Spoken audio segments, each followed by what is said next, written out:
You guys hear me? Yeah, that's good. Good. Thank you, Chris. It's good to see everybody. We'll go ahead and get started. I think this is probably the bulk of the group we're going to have for the evening. We have visitors. Who are those? Is that like Bert and Ernie? That's not Bert and Ernie. That's something else. Elmo and Cookie Monster.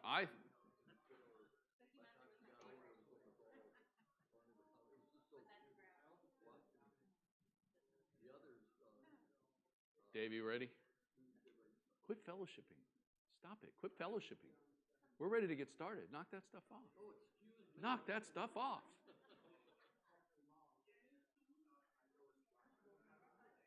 Okay, Todd, I'm going to be the teacher. Is that something you'd like to share with the class? Man, I came out of the box angry, didn't I?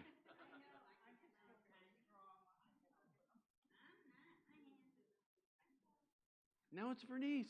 I can't get anybody to settle down. Got bad kids over here. I got bad kids over here. Can you help me? Yeah, you're the good kid in class. You're the good kid in class. Sophie's the peacemaker in class. You're the teacher's pet. She said, all right, are we ready? Let Rob get in. We'll go ahead and get started with a prayer if we could. Father, we're so grateful to be together tonight. The opportunity to just get into this beautiful thing that you've given us in your word and delivered to us, and just the opportunity to learn more about being closer to you and understanding your will for our lives as Christians. And hopefully tonight we'll talk a little bit about seeking after your will. Father, just be with us. We always have a good conversation. I pray the hearts here, the minds here, just all of us, that we're receptive and open-minded and seeking to understand and seeking truth, to understand your truth. We're mindful of those that aren't able to make it tonight. Ask your blessing upon them. And we just ask that you walk with us during our study. It's your Son's name we pray. Amen. All right, we are still in James.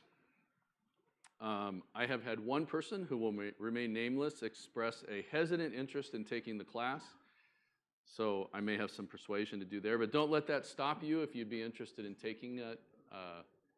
You can really choose if you want to teach, you can choose what you teach. We tend to be a textual leaning group, but we've certainly done topical studies that we've enjoyed. So please let me know. You know me, we only have the rest of 4 and 5 to go, which means I'll probably be done in December. But hopefully a little faster than that. I blame you all because you're all such good conversationalists and you participate. And don't take that as any kind of message that I don't want you to talk tonight. I do. Like, I'll panic if you don't. So please, this class is good because of you all. All right, I think last week we ended in verse 11, or around verse 11. Yeah, James 4:11. Okay, here, I'll put you on the spot. Do you remember what we were talking about kind of in the last half of class? Humility, we've been talking about humility, yeah.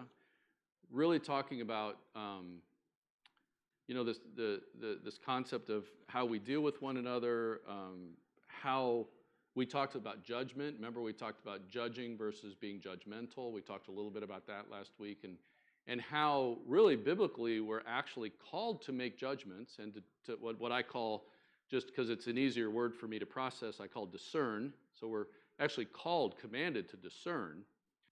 We have to discern, we have to make judgments, but we are also told not to be judgmental, because if we are judgmental, then we're going to be judged in the same way that we're judging others. So we want to be really, really careful about how we judge, the standard by which we use to judge. And what he's specifically talking about here, well, all through James up to this point, but specifically in this part of chapter 4, is how that judging of one another was reflecting their relationships inside the church. The churches that this letter is written, to whom this letter is written. Let's see. We know they've been having this fighting and quarreling from the beginning of chapter 4, verses 1 and 2. And so when there's fighting and quarreling going on inside any group of people, but specifically here within a fellowship of believers, when there's fighting and quarreling going on, I can't say going on. I'm not sure why. What is likely happening every single time that quarreling and fighting is happening? What is happening that he's talking about here? What's been your experience take your family, if you haven't experienced in a church, and family or friends or work or whatever, when you have a group of friends. Susie? Okay, they're being selfish and wanting their own way. And we talked a little bit about that, I think, in 3, if I remember right. Yeah, for sure. What else?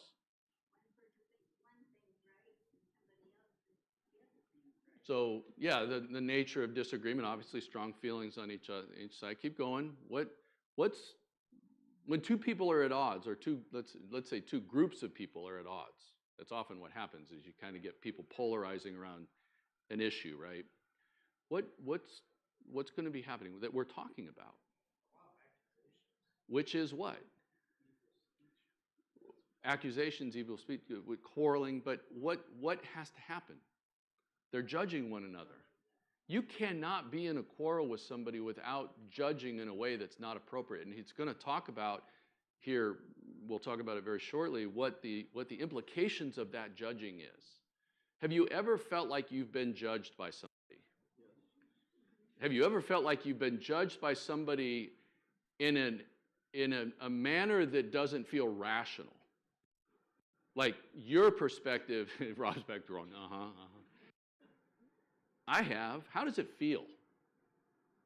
How does it make you feel? It feels bad, obviously. How does it make? But how do you want to respond? First of all, you become angry, defensive. and then you want to fight back. You're wired like I am. Like you just described my response to being judged. Yeah, I get angry, I get defensive, and I counterattack. That is my hardwired response. You can ask my lovely bride about that. That's the work I've been doing on me for a number of years now, many years. That when I feel those emotions, that it's just. I think I've shared with you. I actually did some work through a business leadership group that I was involved with for a number of years, where a guy came in who was an expert, and he helped me understand my trigger. Helped the group. Okay, what's your trigger? And his theory, I don't know if it's true or not, but it was his, and he was an expert, is that we all have a primary trigger. And he actually classified kind of the top 6. I don't remember what they were, but there were like 6 primary triggers. You might be a subset of one or a little modification of one, but they're basically, and I told him I thought my trigger is you're not respecting me. I feel like you're not respecting me. And so I did this test, we all told him what we thought our trigger was. And then we did this testing he had to identify our trigger. And he said, okay, Kevin, what do you think yours is? I said, you're not respecting me. He said, close. He said, that's not it, though. Your trigger is you're not listening to me. I was like, oh, okay. You're processing that as a lack of respect, but your real trigger is when you don't believe somebody's listening to you.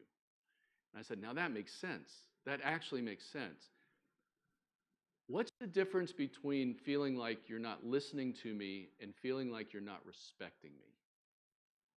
What am I doing with one that I'm not doing with the other? They're both pretty close. They're close. You were going to say something. Yeah, I mean,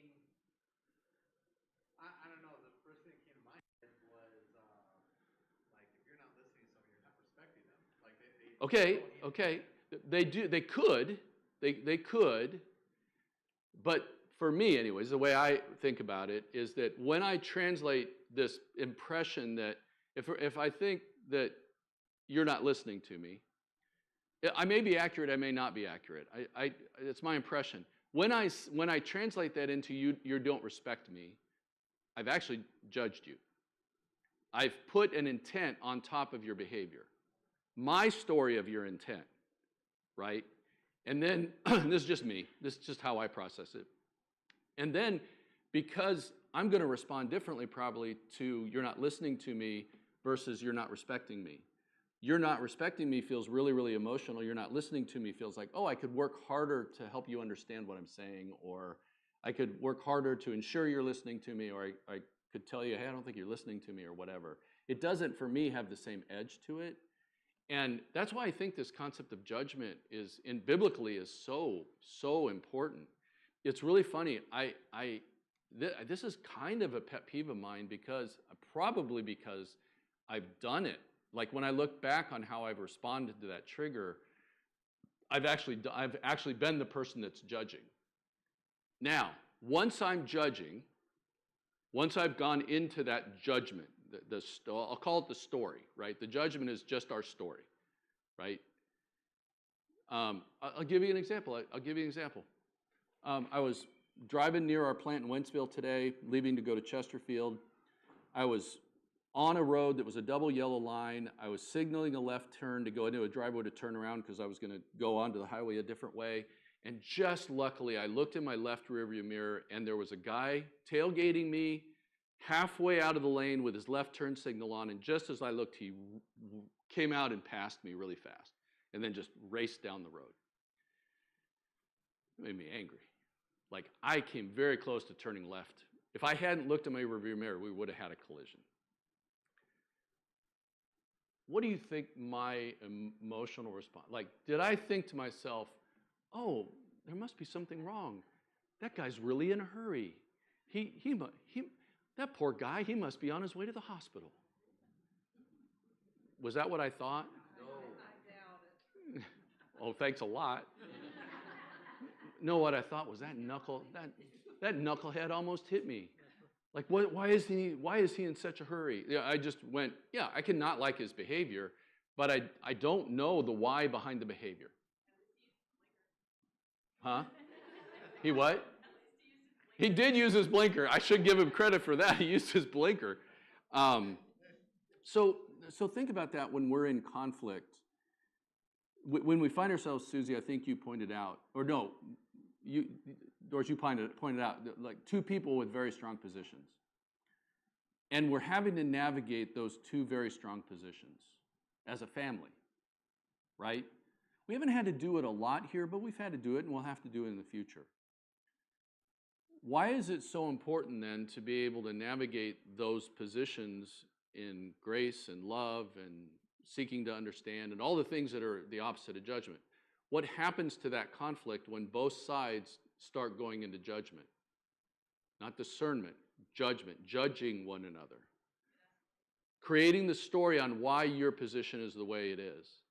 Like, I disagree with you on something biblically, you're just an unbiblical knucklehead. Like, you just don't know your Bible, whatever it is, right?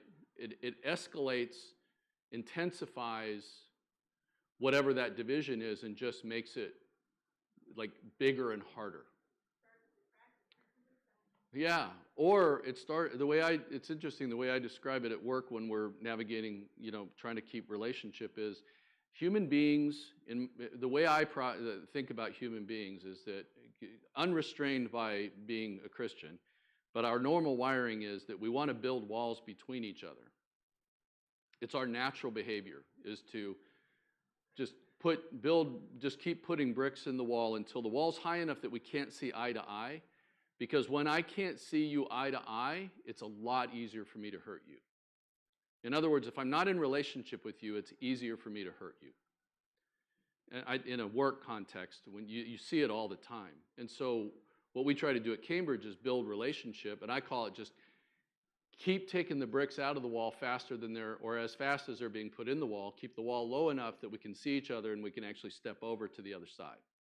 Now, it's kind of a silly illustration, but you understand what I'm saying. So think about that in the church. Think about how much effort that takes. But then again, think about all the tools we have to be able to do it that the world doesn't actually have. So it's not like a bad news thing. It's actually, we are gifted a ton of things within the body of Christ that we can use to navigate those disagreements so that they don't end up in judgment. And so in verse 11, he says, speak not evil one of another, brethren. He that speaketh evil of his brother and judgeth his brother. So what does he equate to judging? Evil. I think you pointed that out, Andrew. He's saying inside this judgment, they're actually speaking badly about one another. Has that ever happened in the church? Yeah. Yes. Um, let's see. And judgeth, speaketh evil of the law and judgeth. Speak not. He that speaketh evil of his brother and judges his brother does what? Speaketh evil of the law and judgest the law. But if thou judge the law, thou art not a doer of the law, but a judge. What's that all about? This is one of those parts in James that's always been a little bit hard. I view this verse in terms of authority and ultimate authority. Whenever you are judging somebody, you're actually making yourself the arbiter of truth instead of submitting to God's law, God's rule, and God's authority. You're making an authority of yourself, and you're saying, "I know better, and I'm going to judge in this matter." So you're a little ahead of me, but keep that. So how many types of law, do you remember the types of law that James talks about in this letter? So you have the law of Moses. What other? There were two others. What were they?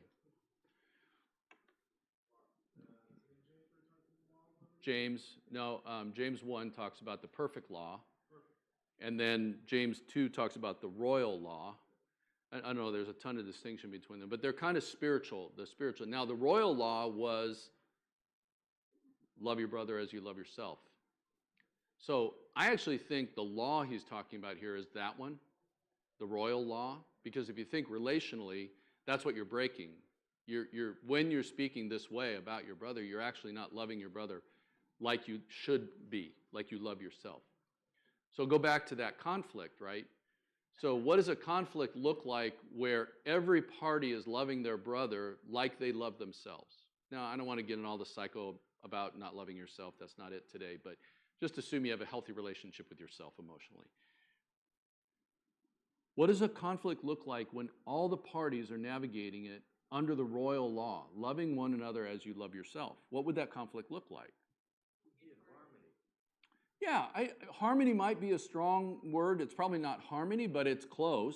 It's, what else? What's somebody? A singing group that was not in harmony. That's a great one. Singing group that's out of harmony.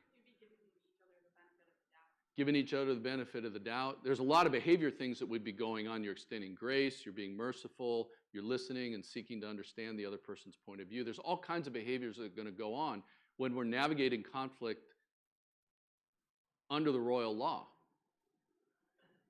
Take the opposite of that, and I think it's exactly what Andrew said. The reason he's talking about this judgment is exactly that. It's authority. He's saying when you do this behavior with your brethren, you are actually taking the place of and doing something there's only one person, but only one being is allowed to do, and that's God. Because there's only who created the royal law? God, right? So that's a big deal. Like, think about it. That's a big deal. When we step into a responsibility that only belongs to God, an authority that only belongs to God, nothing good can come out of that. Nothing. And that's what you see in unhealthy conflict, is you see people stepping into that, taking that authority that doesn't belong to them. And when you have two groups doing that to one another, it's catastrophic. And I think the implication here is in James with these groups, I mean, he was strong in his previous language. That's exactly what they're doing. They're doing that to one another. I mean, as Americans, we maybe don't have as much, well, I mean, there's some, but we don't have as much of the cultural effects of this in our history as in Europe. The 30 Years' War. Oh, with conflict, yeah. Religious conflict. Yeah. 30 Years' War was literally the First World War, and it was fought over between Protestants and Catholics, and it claimed the lives of a third of Germany. It claimed the life of almost half of France's population over the course of 30 years. I mean, millions and millions of people died, and this was in the 50 countries. Yeah. And then you take the unhealthiness of mixing politics into that religion, and yeah. Well, what I'm saying, though, is like there were religious tribunes and like religious councils Encouraging it. criticizing each Yeah. other and inflaming Blessing it, and, right. and burning people at the stake on both sides, both Protestants and Catholics. And it was absolutely ungodly. Yeah, no, it's a great example. There's tons of them out there, right? Tons of them. Think of Northern Ireland and Yeah, Northern Ireland. a more contemporary example. I think the point here is like when we find ourselves navigating that tension and that conflict, I think a great question for us to ask, all of us to ask ourselves, is am I actually extending the law? Am I actually extending that royal law to the other person, to the other group, whatever it is? So let me I'll get a little closer to home, just within our fellowship, not necessarily here, but so what happens when we say, well, that person's liberal or that person's a legalist? Because that would be two typical polarizations within a church characterized as liberal and legalist. What's usually the relationship between those two? What is it? Yeah, I mean, In the church, I think you just say, okay, and accept, and you go and deal with what God wants. You don't deal in politics. yeah, you hope. You hope. Yeah, I'm talking about it in a religious sense, not even not in a political sense at all. Just in like how we approach Scripture. You know, like say there's just a disagreement on some topic, and when I'm on this side of it, I look at the other side as liberal, and when I'm on this side of it, I look at the other side or the other person as legalistic. Those terms in and of themselves tend to polarize and be judgmental, do they not, Rob? I mean, I've preached at a few congregations now. Sometimes I provoke people by my opinion of scriptures. It's just kind of one of those things where you really need to approach it with, I've been approached poorly, and I've probably responded poorly multiple times. But really just need to have a positive approach and take a deep breath and just talk about it, study the scriptures. And like I talked with Tim a lot, the main leader over in Louisiana, is like, look, if we agree on the salvation part, that's fine. But that's what we need to focus on, the plan of salvation, and the rest of it we can work out over time. We may not have to agree on everything. Yeah, so you're describing one way to navigate it is find the common ground that we do have. Yeah, start there. Celebrate the common ground, right? Yeah, we're probably not going to agree on everything. Yeah. He understands that. Talk more about it and share information. I think I've shared with you all that one of my tricks that I've been using for a while now, and I actually coach it with people, because it's really funny, this concept of triggering, I found myself coaching around it way more frequently than I anticipated I would. That like how people respond to their emotional triggers as leaders is a real issue that affects their leadership. And it affects other people. And because I have enough experience with it, not necessarily positive experience, but that I've worked on it and continue to work on it. One of the things I coach around, and I think it's entirely applicable here, is I have this little mantra in my head.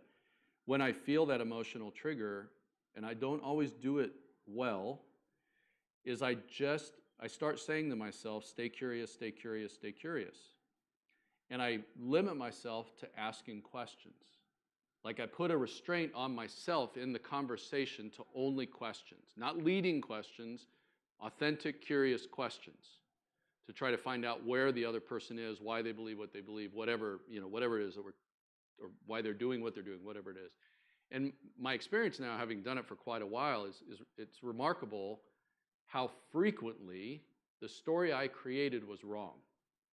Like the story I entered in that was triggering me, when I actually listened and did active listening and reflective listening and all that stuff, how frequently my story had some truth in it, but it wasn't truth.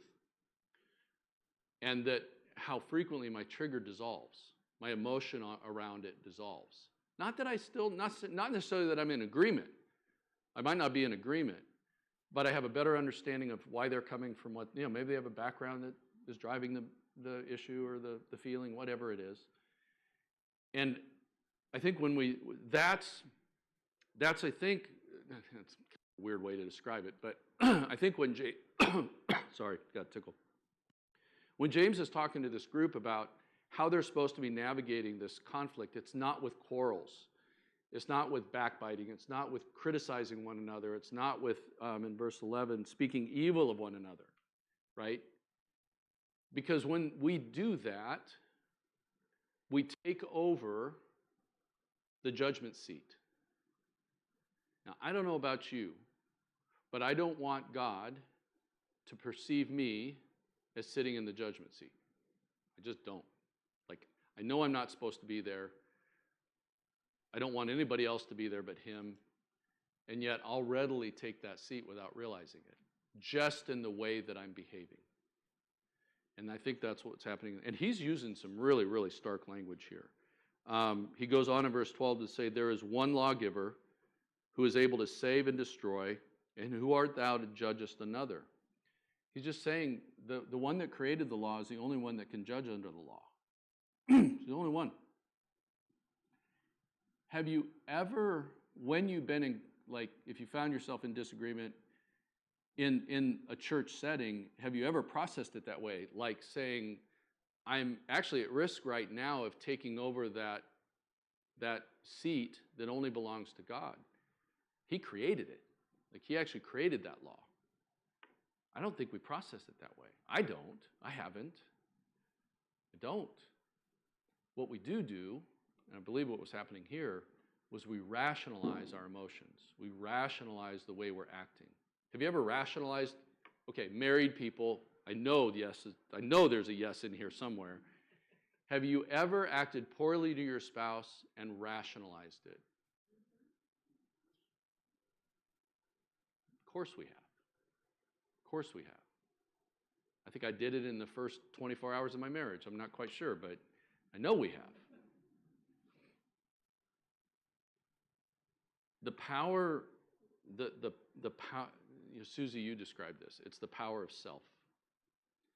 When we yield to the power of self, and this is what these people were doing, it's what James is describing, when we yield to the power of self, we walk away from submission to God.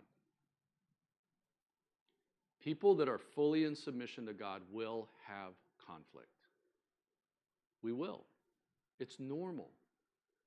God created us as beings that are going to be in, the fall created, well, I guess he didn't really create us as beings to be in conflict. That's probably not a fair way to put it.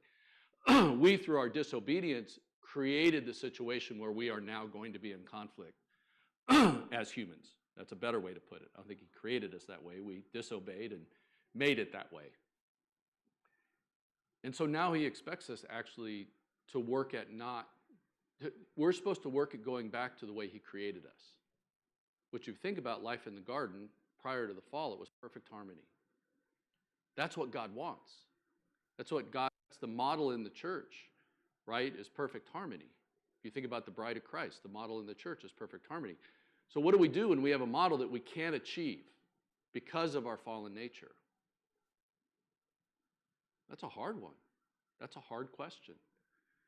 The one thing we can't do is behave like this and then rationalize it for whatever reason. I mean, there's a million ways we'll rationalize it. Because what we get is quarreling, speaking evil of one another, and all that stuff that he describes. Yes, ma'am. One of the things I think is that we forget that one of the things that we're supposed to do is love one another. You know, it's interesting. And if you love the person, you ought to be able to talk to each other. Yeah. But it's not always. Yeah, have you ever heard the term, I love that person, but I don't like them? Oh, I've heard that, yeah. That's rationalization, y'all. That's like a perfect example of rationalization. Is there anybody that you love but you don't like? Usually don't describe it that way. There's people I love that I prefer not to be around too much. I don't know there's a huge distinction between love and like. I'm not sure what it is, because there's different kinds of love, right? I'm not talking about romantic love. I'm talking about the agape love. I think, and again, personal opinion, there are definitely people that I love, that I want to be with the Lord, that I want good things to happen to them. I don't wish ill on them, but I really don't want to spend time with them. For whatever reason. Lots of reasons. I can navigate a relationship with that person that is not filled with conflict. Might be harder, or I can be in conflict with that person and rationalize it. Right? And so all he's saying here is like we're actually responsible for our behavior. We're not allowed to take over that role of judge.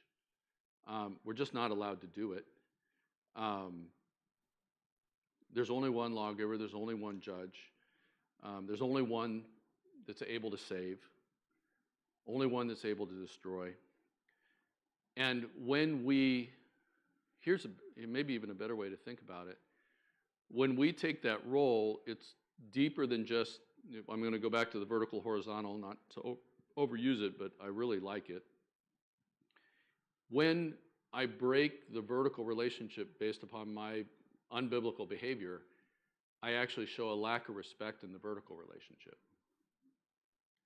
But I seldom make that connection. I think this one's healthy while I'm breaking this one. Unfortunately, it's super, super common. Another question I had, because I'm really, this one, I talk like this. This one I'm really curious about. Do you think it's human nature to want to talk badly about one another?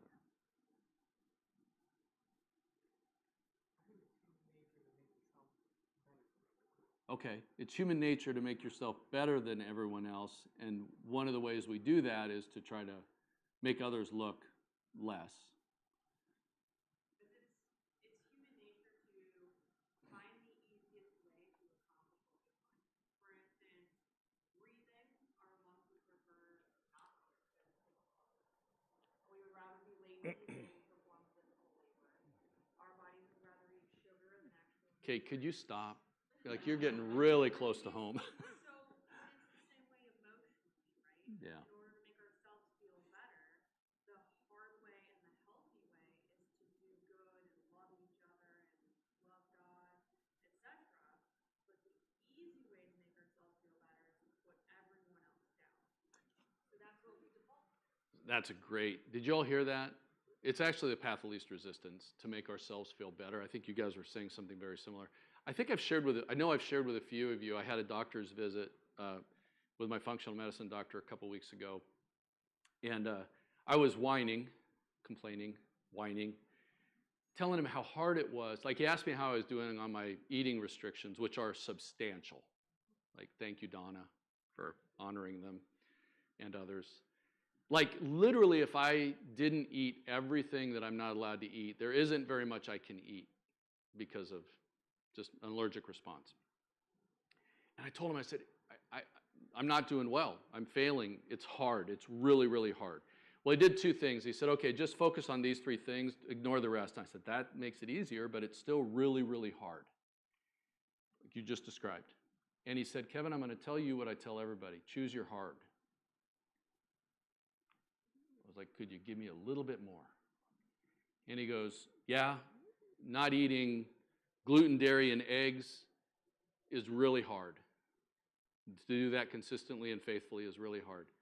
Dealing day after day with chronic disease is really, really hard. Which hard do you want to work on? And I was like, dude, like that one hurt, like that left a mark. I've thought about it every day in the last 2 weeks, every single day. And you made me think of it with your comment, Rebecca. It's like, you guys, we have to choose our hard, right? It's really, really hard to navigate relationships in a healthy way sometimes, like ridiculously hard. You know what's going to be harder? When God says you sat in my judgment seat. Like you took my place. I know which heart I want to pick. I know which heart I want to pick. We have to choose our hard. Relationships are hard. Church relationships are really hard. We don't see each other every day. We're pressure on us to be perfect. Like who we're supposed to be these good little Christians that never disagree, and it's really hard when we have these things. And yet we're called to actually respond to them in a way that, as pointed out, is loving and respectful and grace-filled and filled with mercy. And when we don't, the actual results for the bride of Christ are catastrophic. And if you've never been through a church split, if you haven't, I pray that you never are. But if you've ever been through a church split, you know what I'm talking about. It's catastrophic. And there are congregations out there that I know locally, within and without our fellowship, that have been through 2 to 3 splits in the last 20 years. Like it's almost a cycle, that about every 10 years, there's going to be enough disagreement that a substantial number of people leave, instead of trying to stay and navigate the disagreement, whatever it is, for whatever reason. Verse 13, go to now, ye that say, today or tomorrow we will go into such a city and continue there a year and buy and sell and get gain. Whereas you know not what shall be on the morrow, for what is your life? It is even a vapor that appeareth for a little time and then vanisheth away. For that ye ought to say, if the Lord will, you shall live and do this or that. But now ye rejoice in your boastings. All such rejoicing is evil. Therefore, to him that knoweth to do good and doeth it not, to him it is sin. This feels like remember we've talked about those places in James that kind of like, kind of go screeching around the corner and start going a different direction. To me, this has always felt like one of those. Like, wait a minute, he was just talking about all this stuff, judging one another, and now all of a sudden, now you're going to say, tomorrow, I'm going to go to such a city and buy and sell and get grain, and you don't know what's going to happen tomorrow. Why is he making this switch? What's he talking about? Is he making a switch? Is he making a switch? Is it about attitude? I keep thinking about Cain and Abel when I'm thinking about all this that's going on. They could have worked together. They could have had a good farm thing going. Yeah. I mean, one of them got his heart. He got hurt, and instead of trying to work with his brother, he killed him. Yeah. And that's kind of sometimes anger comes up in the church to the point where you almost feel like you'd like to knock somebody off or something. I would say at kind of a very high level is about attitude, but what does attitude drive? It's behavior. Our attitudes drive our behavior. So yes, it is about attitude, but it's also about a very specific behavior. Let's go over here. I don't know. James is making them. You could make them. Yeah. You don't have very long to fix things, possibly. You don't know if you have a decade's worth of relationship or an hour. I hadn't thought of that perspective, but it could be a subtext inside there for sure. I hadn't thought about that. Go ahead, Rebecca. I was just thinking that I think it segues actually pretty well because you're making judgments on others, but then part of that judgment is, or what facilitates some of that judgment is that you're boasting about your own accomplishments or what is going to be your accomplishment, and you're thinking better of yourself than of others. But who are you? What your accomplishments are or will be could vanish in the moment. Okay. Just to expand on her comment, is like in the previous verse, humble yourself in the sight of the Lord, and He shall lift you up. Like you have today to humble yourself. You're not guaranteed tomorrow to humble yourself and to fix that relationship and not to speak evil to that person. So it's almost like you gotta act now, Yeah, the concept of, lay down your offering and love your brother. Yeah, Jesus talks about. Okay. Anybody else? Derek? I mean, to me, it's kind of echoing the paradigm shift of, like, you being the arbiter of the law. It's also you being in control of your time and your destiny. You're not in control of it.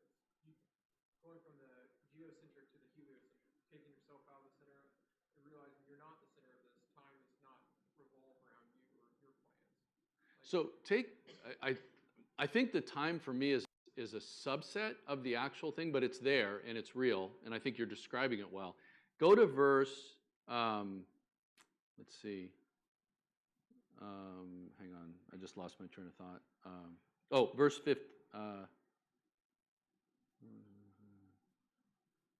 Okay, verse 15. For that ye ought to say, if the Lord will, we shall live and do this or that.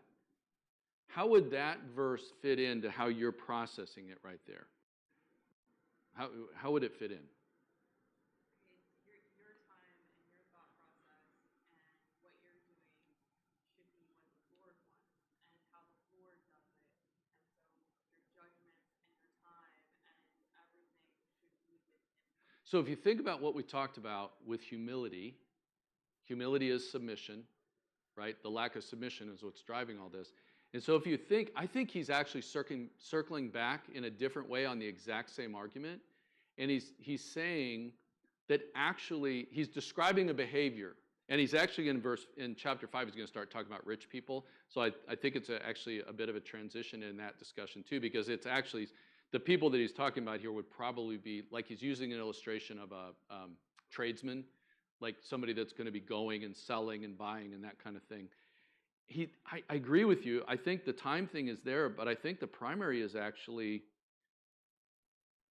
one of the reasons this judging has happened is because you're actually not, he's saying it again, you're actually not humble. And that, think about how your lack of humility is being reflected.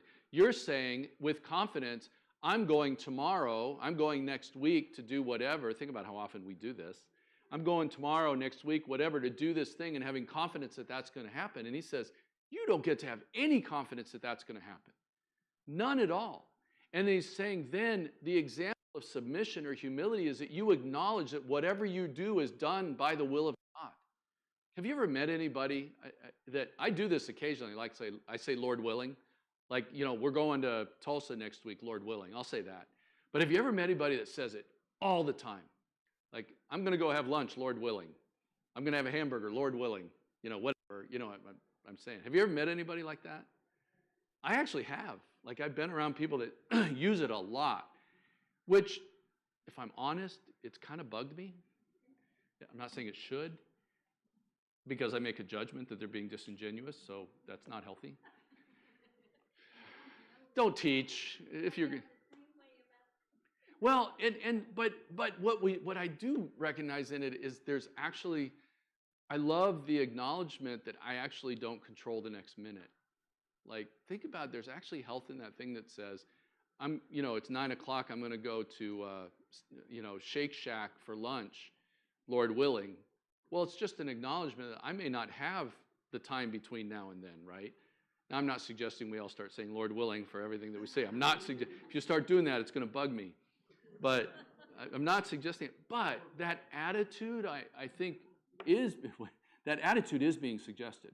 Like that thing that says in our heart and in our mind that all this stuff that we do is actually inside the will of God. And that we seek constantly to understand and do His will. Later, we're going to be talking a little bit. There's a question I had in the notes here. Maybe it's a little bit later. And maybe we can close on this. We just got a few minutes. And we've talked about this before. I'll get a little ahead of myself. Like, when you think about, if I ask you the question, what is God's will in your life? How do you kind of mentally process that question? What is God's will in your life? Do you think about it? Have you got an answer to it? Yeah. Mine changes daily. I think the one thing is a lot of James has been talking about. We need to submit ourselves to God in all our ways. And if we do that, then when we're talking about what we're going to do tomorrow, we're just hearing more about our appointments or what we have planned to do. But we know that that may not happen. Let me ask it differently. Do you ever, when making a big decision, do you think to yourself and search for what's God's, like you're going to make a big move, you're going to make a big career change, you're going to get married, you're going to decide to start trying to have kids, whatever it is, big ones, the big ones. I'm not talking about buying a car. Do we ask ourselves and seek prayerfully, okay, what's God's will for this in my life? I mean, that's a question we should be asking. I'm not saying we get a definitive answer for it. I'm not suggesting that at all. So I asked, what's God's will in my life? What if I change the question a little bit? Because I've asked that question about things and topics, and I can say with confidence, I've never got a definitive answer.